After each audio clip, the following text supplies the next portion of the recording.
photo. Don't forget the way you look me in the eyes. And I keep you in my heart. In my heart is where you are. I still think of you. I want you coming back. I remember when we were staring at a photo. Don't forget the way you look me in the eyes. And I keep you in my heart. In my heart is where you are. I still think of you. I want you coming back.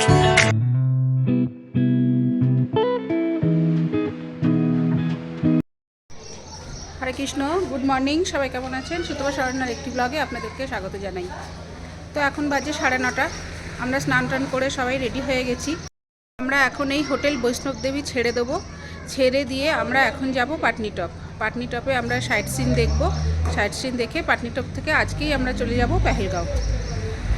তো আমরা সবাই ready হয়ে নিচে নেমে চলে এসেছি। এখন আমরা ব্রেকফাস্ট করব। ব্রেকফাস্ট করে তারপরে আমরা বেরিয়ে যাব পাটনিটপের উদ্দেশ্যে।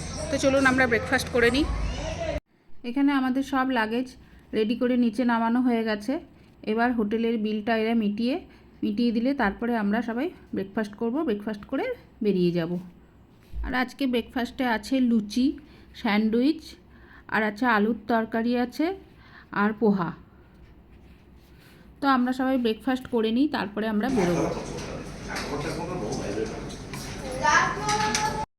তো আমাদের ব্রেকফাস্ট করা হয়ে গেছে আর আমরা এবার বেরিয়ে পড়ছি। এই যে আমাদের গাড়িও চলে এসছে, এই দেখুন। এই যে আমাদের গাড়িতে সব মালপত্র লোড করা হয়ে গেছে।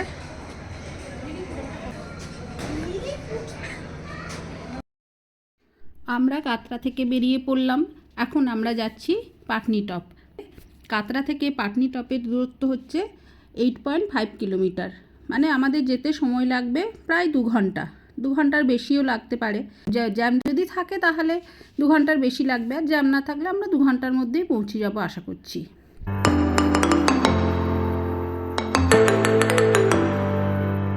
আমরা এখন যাচ্ছি NH44 দিয়ে। তো 2024 মিটার উচ্চতাযুক্ত পাটনিটপ হচ্ছে একটি ছোট্ট হিল স্টেশন। পাটনিটপ খুবই শান্ত ও সুন্দর একটি পর্যটন স্থল। পাটনিটপে দেখার মতন আরও অনেক জায়গা আছে, যেমন গল্ফ গ্রাউন্ড, সানসারা লেক, কিন্তু নাগা মন্দির। কিন্তু আমরা সব জায়গা দেখতে পারবো না, কারণ আমাদের হাতে যেহেতু সময় নেই, আমাদেরকে আজকেই পেহেলগাঁও পৌঁছতে হবে। সেই জন্য আমরা সব জায়গা ঘুরে দেখতে পারবো না। শুধু চিলড্রেন্স পার্কটা আমরা দেখব। আর যাব হচ্ছে নাথাটপ। নাথাটপ তো যেতেই হবে, কারণ নাথাটপ হচ্ছে পাটনিটপের আরেকটা দর্শনীয় জায়গা। সেই জন্য নাথাটপে যাব। আর বাকি জায়গা আমরা ঘুরে দেখতে পারবো না। পাটনিটপে যদি 1 রাত্রি স্টে করা যেত তাহলে খুব ভালো হতো, কিন্তু আমাদের যেহেতু সময় খুব কম, সেই জন্য সময়ের অভাবে আমরা পাটনিটপে থাকতে পারবো না। আমরা কিছু জায়গা দেখে আমরা আজকেই চলে যাব পেহেলগাম। পাটনিটপ পুরো পাইন গাছে ঘেরা, চারিদিকে শুধু পাইন গাছ আর পাইন গাছ।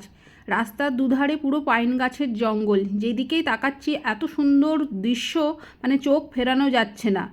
কাশ্মীরকে বলা হয় পৃথিবীর স্বর্গ। সত্যি এখানে না এলে বুঝতে পারতাম না যে স্বর্গ কাকে বলে।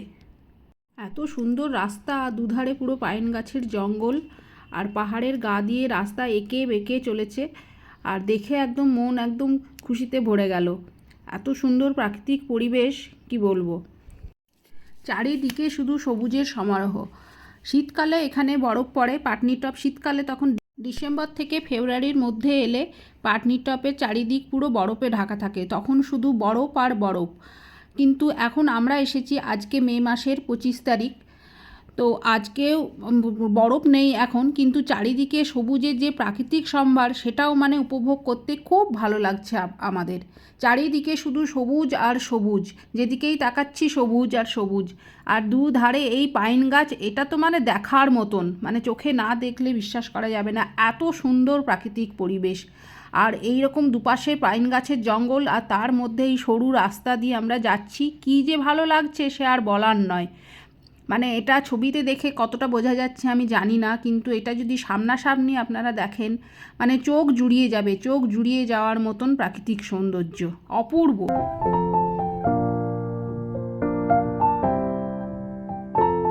তা আমরা চিলড্রেন পার্কের কাছাকাছি চলে এসেছি। তো এবারে আমরা পার্কে ঢুকবো। এই দেখুন আমরা চিলড্রেন পার্কে ঢুকে গেছি। খুব সুন্দর, দেখুন চারিদিকে শুধু সবুজ আর সবুজ। এখানে ভীষণ একটা রোদ ঝলমলে ওয়েদার, রোদটা আছে কিন্তু একটু ঠান্ডা ঠান্ডা হাওয়াও দিচ্ছে, সেই জন্য আমাদের আরও ভালো লাগছে ঘুরতে। আর এখানে যে এই যে ছোট ছোট কটেজগুলো দেখা যাচ্ছে, এগুলো হচ্ছে জেকেটির আন্ডারে ছোট ছোট কটেজ। কেউ যদি পাটনিটপে এসে নাইট স্টে করে তারা এই কটেজে থাকতে পারে। প্রচুর এখানে কটেজ আছে ছোট ছোট, খুবই সুন্দর। আমরা এখানে প্রায় 2 থেকে 2.5 ঘন্টা মতন ছিলাম। এত সুন্দর প্রাকৃতিক পরিবেশ, ছেড়ে যেতে ইচ্ছাই করছিল না। সবাই মিলে খুব মজা করছিলাম, বসে গল্প করছিলাম, ছবি তুলছিলাম। তো খুব ভালো লেগেছে, খুব ভালো লেগেছে। আর আজকে এখানে যেহেতু আজকে শনিবার, সেই জন্য ট্যুরিস্ট ছাড়াও এখানে লোকালদেরও প্রচুর ভিড় ছিল আজকে, যেহেতু ছুটির দিন। অনেক স্কুলের ছেলেমেয়েরাও এসেছে ঘুরতে, পিকনিক করতে। তো সেই জন্য আজকে এখানে পার্কটা বেশ ভিড়ই ছিল। আর পার্কে প্রচুর বাচ্চাদের খেলার জন্য অনেক জায়গা ছিল, অনেক অ্যাক্টিভিটি ছিল। আর পুরো পার্কটা ঘুরে দেখতে অনেক সময় লাগবে, মানে যত পার্কের ভেতর দিকে ঢুকছি তত এত সুন্দর প্রাকৃতিক পরিবেশ, আর চারিদিকে সবুজ আর সবুজ। তো আমাদের ঘোরা হয়ে গেল। এবার আমরা এলাম এইখানে হোটেল আলপাইন। এখানে আমরা লাঞ্চ করব। লাঞ্চ করে তারপরে আমরা যাব নাথাটপ। নাথাটপ দেখে আমরা তারপর পেহেলগাঁও দিকে রওনা দেবো। আর আজকে আমাদের এখানে লাঞ্চে আমরা নিয়েছি আলু ভাজা, মানে আলুর চিপস, পাঁপড় ভাজা, ভাত, আলু জিরা ভাজা, আর আছে চিকেন, আর আছে ডিমের কারি।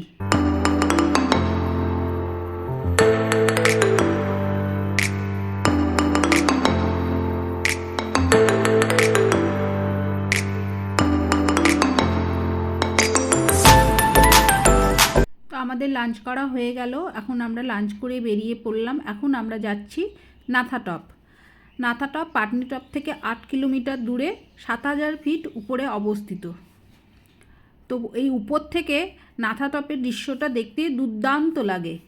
এছাড়াও নাথাটপ প্যারাগ্লাইডিংয়ের জন্য খুবই প্রসিদ্ধ।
আমরা নাথাটপ পৌঁছে গেছি।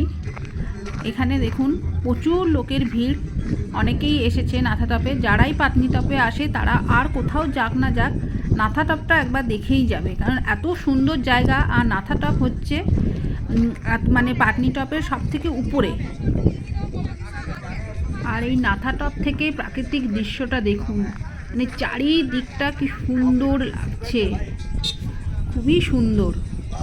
এই নাথাটপ এতটাই উপরে যে এইখানে এত হাওয়া দিচ্ছিল, মানে হাওয়াতে মানে কি বলবো, মানে চুল টুল সব উড়ে একাকার হয়ে যাচ্ছিল, এত হাওয়া দিচ্ছিল।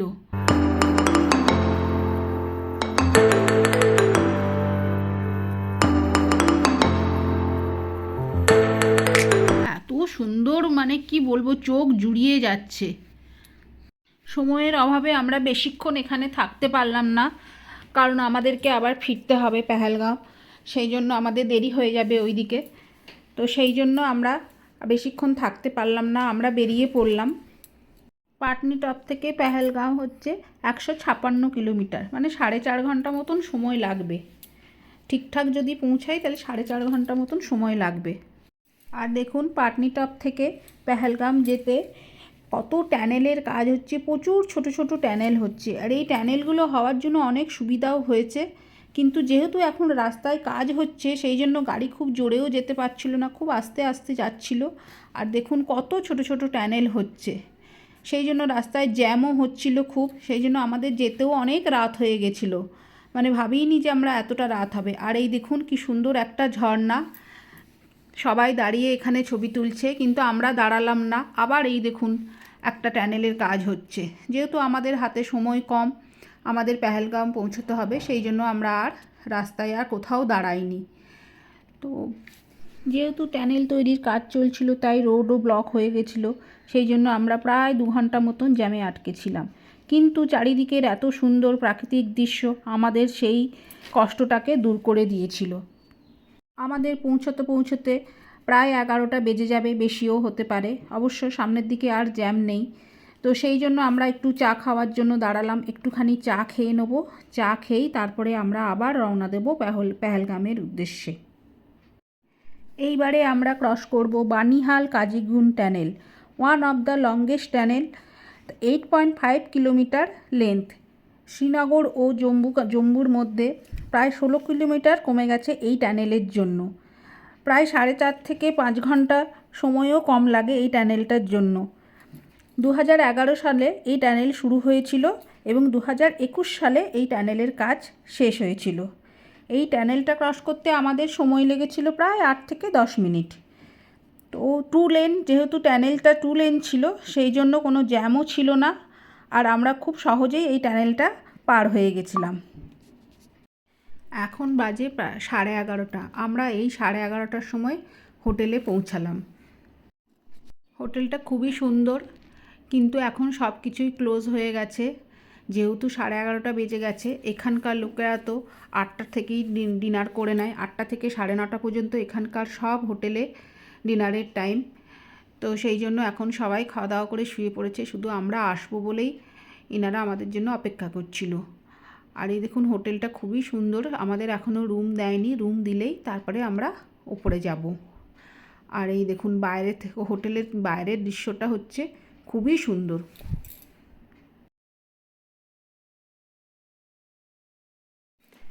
দেখুন হোটেলের বাইরেরটা হচ্ছে খুবই সুন্দর। এখন অনেক রাত হয়ে গেছে, তবুও একবার আপনাদেরকে দেখিয়ে দিই বাইরেটা, কাল সকালে তখন ভালো করে দেখাবো।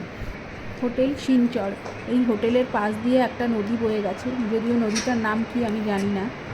তো সেই নদীটা আওয়াজ হচ্ছে জলের।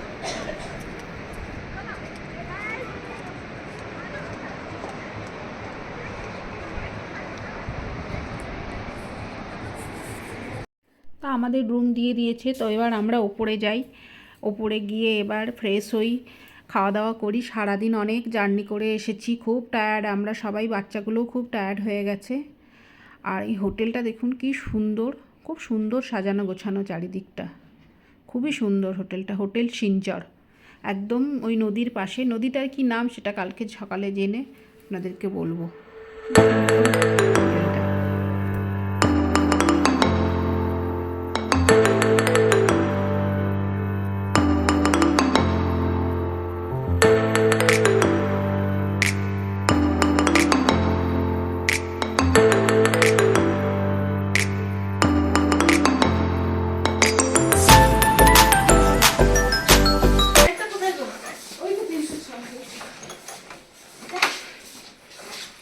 আমাদের রুম, এই যে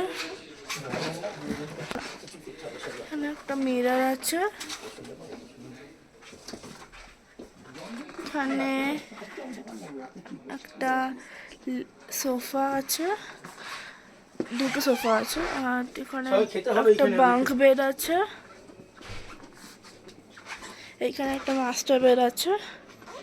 আর এইখান থেকে আমরা একটা ভিউ পাবো। এটা কি নদী বাবাই? এটা কি নদী? কি নদী এটা? আর এখান থেকে আমরা লিডার নদীর একটা ভিউ পাবো, খুব সুন্দর। এই ভিউটা এখন বোঝা যাচ্ছে না, নিচে বনফায়ার হচ্ছে। কাল সকালে ভিউটা ভালো করে দেখাবো, কিন্তু এখন যেহেতু অন্ধকার হয়ে রাত হয়ে গেছে তো এটা এখন দেখানো যাচ্ছে না। এটা আমাদের রুম। আর এখানে আমাদের রেডি হয়ে গেছে বলে ডিনার দিয়ে গেছে। যখন খাবো তখন আমরা দেখাবো। আর এখানে আসছে একটা ওয়াশরুম।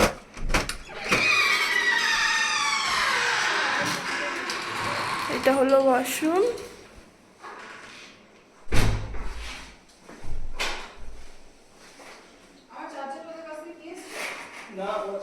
তো এটা হলো আমাদের রুম। এখানে তো এখন আমরা ড্রেস ছেড়ে নিই। আমরা ফ্রেশ হয়ে নিয়েছি, ফ্রেশ হয়ে আমরা ডিনার করতে বসেছি। আর ডিনারে দিয়েছি ভাত, রুটি, ডাল তড়কা, পনির আর চিকেনের 2টো আইটেম আর মাছ, আর দিয়েছি স্যালাড। আমরা সবাই একসাথে বসে এখন ডিনার করে নিই। তো আমাদের খাওয়া দাওয়া হয়ে গেছে, এবারে আমরা শুয়ে পড়বো। এখন বাজে 12টা। তো আজকের মতন ব্লগটা এখানেই শেষ করছি। যদি আপনাদের ভালো লেগে থাকে প্লিজ লাইক, শেয়ার এবং সাবস্ক্রাইব করবেন এবং কমেন্ট করতে ভুলবেন না। দেখা হবে পরের একটি নতুন ব্লগে, পেহেলগাঁও ব্লগ। তো চলুন আজকের মতন এখানেই রাখছি। Hare Krishna, good night. Good night করে দে বাবা, গুড নাইট।